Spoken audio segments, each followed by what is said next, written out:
I get this email that says that he doesn't want to work together anymore. Fired by my own co-founder.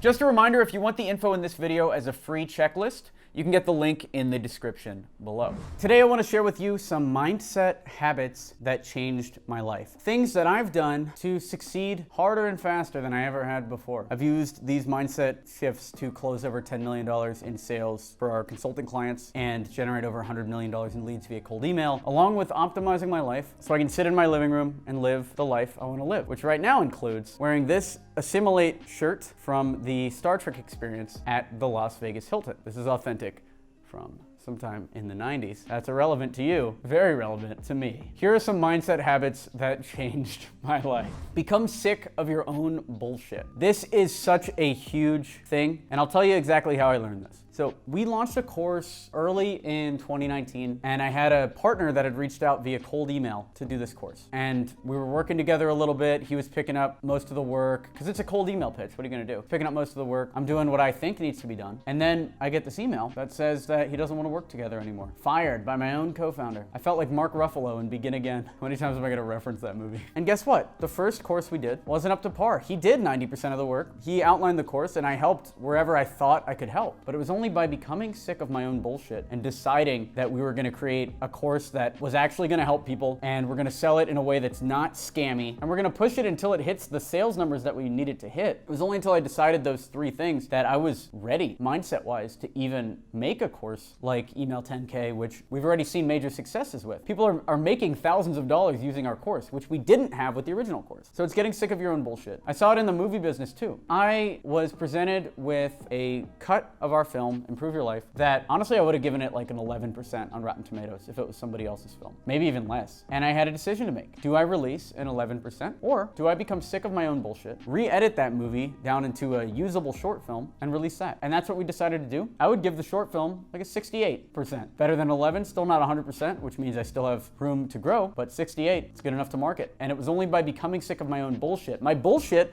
would have been saying something like, oh, you know, it's good enough. Let's just release the 11%, it's fine. And only by becoming sick of that was I able to reach the next level. Which brings us to number 2. Stuff takes a long time. I thought this movie was gonna be done 3 months ago. I thought we were gonna sell Experiment 27 within a year of starting it. And I used to hate on the other entrepreneurs that told me that that was ridiculous. But guess what? Here we are, 5-6 years later. Someone's gonna have to do the math on how long we've been doing this. And we're still at X27. It's expanded. X27 is one of our small business units within the quadrant. But, by the way, Star Trek reference. That's all Star Trek today. But we're still running X27 today. We didn't sell it within a year. We worked with a business broker and just weren't getting the multipliers we want. What I found out was trying to sell an agency is not the best idea. You're much better off selling a product business like Simple Apps, which I bought and I talked about a few times, was a business that we purchased. That was a mini conglomerate of 4 different businesses that is now living within the quadrant. But that type of business was easy for the founder to sell to me because it didn't require anything on his end. It's just Heroku and like some of these other apps, and I just bought access to those apps and we're good to go. But even that, getting Simple Apps to the point where I could buy it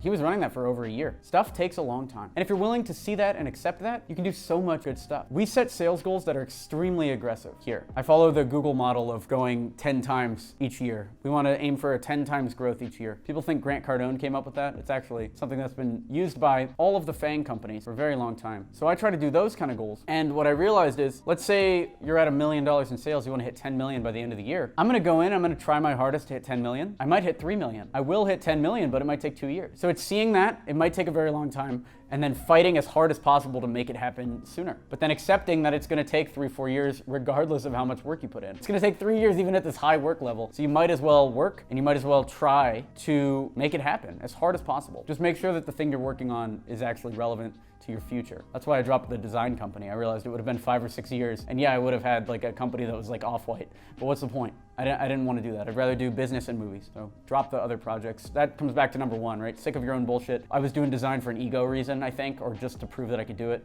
So it just wasn't, what was the point of that? There's no point of that. The next one is, other people will not work harder than you on your dream. And I used to have the exact opposite view. I thought you could hire a team and they would execute flawlessly, and all that was needed to make something successful was money. And what I learned is money means nothing if you don't have somebody at the top with vision that's actually driving the company. Vision, in my experience, is me as the CEO or me as the chairman looking at the numbers and saying, how do we make these better? Then letting them come up with a strategy and letting them run with it. Other people will not work harder than you will on your dream. Does not have to mean you have to work 40, 50, 60 hours a week. Other people will work 60 hours a week while you work 1 hour or 30 minutes. But you have to use that time to think about things they can't think about. What you have as an entrepreneur, and this is a big mindset shift, what you have as an entrepreneur is time. You are thinking about the big picture versus the person who's working 50 hours a week who's thinking about, how do I design this perfectly, or what color should this be? Like, they're thinking about all the super tactical stuff. You gotta be thinking about the big picture if you want your actual companies to succeed. And every time I haven't done this, I've seen slow death, decline, and plateauing of our small business units, SBUs. I used business school, huh? I went to business school when I was in college. I have a bachelor's of science in marketing, and it only started coming back up this year as our business was more and more successful. Business school is relevant. That's another thing that I evolved on. Business school was relevant. I just wouldn't have done it right then. It took like 4 or 5 years for me to even figure it out. It took like 4 or 5 years for us to even be at the scale where any of the business school content was relevant. And the last one is, most people don't have the vision or the faith in you or your business. You need to show them with your actions. This includes customers, people on your team, and even your family. If you're trying to convince your family that you being in business is a good idea, you have to convince them with your actions. I found consistently when I work on the business and I'm able to drive a number up that's separate from the other people on the team, the rest of the team improves. And as much as I want to sit on the beach all day, I hate the beach, but as much as I want to sit in this apartment all day and chill, and I found out that I need to be working on something. I might as well pick a goal that I find fun and use that and the improvement of that goal to inspire the rest of the team. People aren't going to have vision or faith based on just your words, is what I'm trying to say here.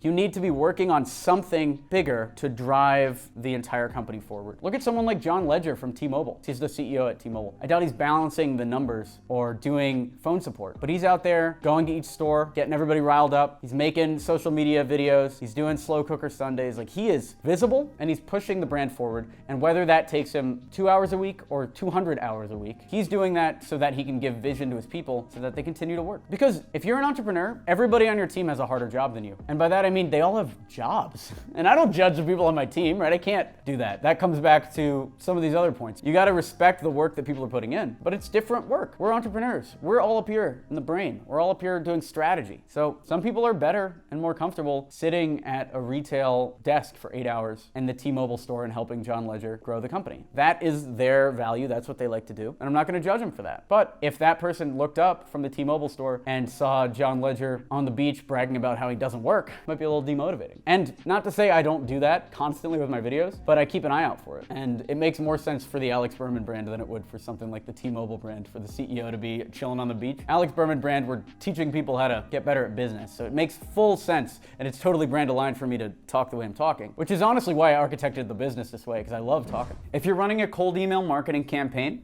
and you're getting under 80% as your open rate, grab this free document. This is 50 subject lines to test. I've sent over 2 million cold emails. We've generated over $100 million in leads. Click the link below. You can have all these subject lines. And that's that. What are some mindset shifts that changed the way that you approach entrepreneurship? Let me know down in the comments below. Or what were the takeaways you got from this video? What's something you learned? And what is something you want to learn more about in the future? Let me know down in the comments. I would love to hear your thoughts. Like this video to encourage this type of content. Subscribe for more videos like this on YouTube. It's all B2B sales training, how to improve your marketing, how to improve your sales, how to improve your business systems and live a free life. If that sounds interesting, subscribe below and I will talk to you later. I'm Alex Berman. Thanks for watching.